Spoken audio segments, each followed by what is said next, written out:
വിട പറഞ്ഞ കൊല്ലം സുധിയുടെ ഭാര്യ രേണു സുധി ഇപ്പോൾ സോഷ്യൽ മീഡിയയിലെ താരമാണ്. ആദ്യ ഭാര്യയുമായി അകന്ന ശേഷമാണ് കൊല്ലം സുധിയുടെ ജീവിതത്തിലേക്ക് രേണു കടന്നു വന്നത്. ആദ്യ ഭാര്യ പിന്നീട് ആത്മഹത്യ ചെയ്യുകയായിരുന്നു. ഇതേക്കുറിച്ച് തുറന്ന് സംസാരിക്കുകയാണിപ്പോൾ രേണു. രേണുവിൻ്റെ വാക്കുകൾ ഇങ്ങനെ: സുധി ചേട്ടൻ മരിക്കുന്നതിന് 2 വർഷം മുമ്പാണ് അവർ മരിക്കുന്നത്.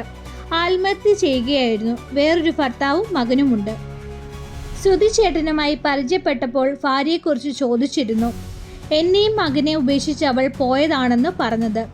കിച്ചുവിന് 16 വയസ്സുള്ളപ്പോഴാണ് മരിച്ചത്. അവളുടെ ആത്മാവിന് വേണ്ടി പ്രാർത്ഥിക്കാറുണ്ട്. കിച്ചുവിന് 1.5 വയസ്സപ്പോൾ അവർ വേർപിരിയേണ്ട ഘട്ടമായിരുന്നു. 3.5 വയസ്സായപ്പോൾ പൂർണ്ണമായും വേർപിരിഞ്ഞു. അവർ മരിച്ചെന്ന് കേട്ടപ്പോൾ സുധിച്ചേട്ടൻ്റെ പ്രതികരണം ഓർക്കുന്നുണ്ട്.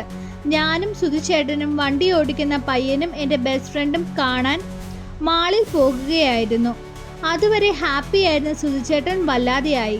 എന്നെ കാണിക്കുന്നില്ല, എന്നെ നോക്കുന്നുണ്ട്. സുധിച്ചേട്ടൻ കരഞ്ഞോ എന്ന് ഞാൻ പറഞ്ഞു. പകൽ മുഴുവൻ പിടിച്ചു നിന്നു. രാത്രിയായപ്പോൾ എൻ്റെ അടുത്ത് വന്ന് കരഞ്ഞു.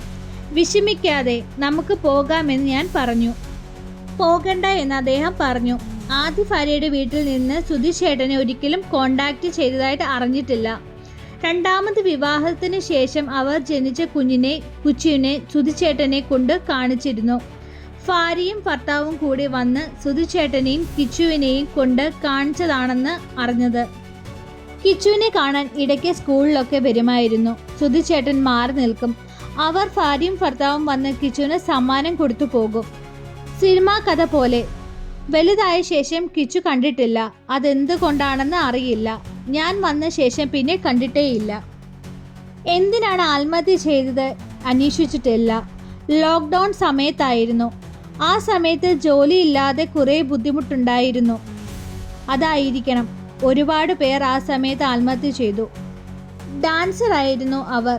ആ സമയത്ത് കുറേ കലാകാരന്മാർ ആത്മഹത്യ ചെയ്തു. അങ്ങനെയും ആവാം.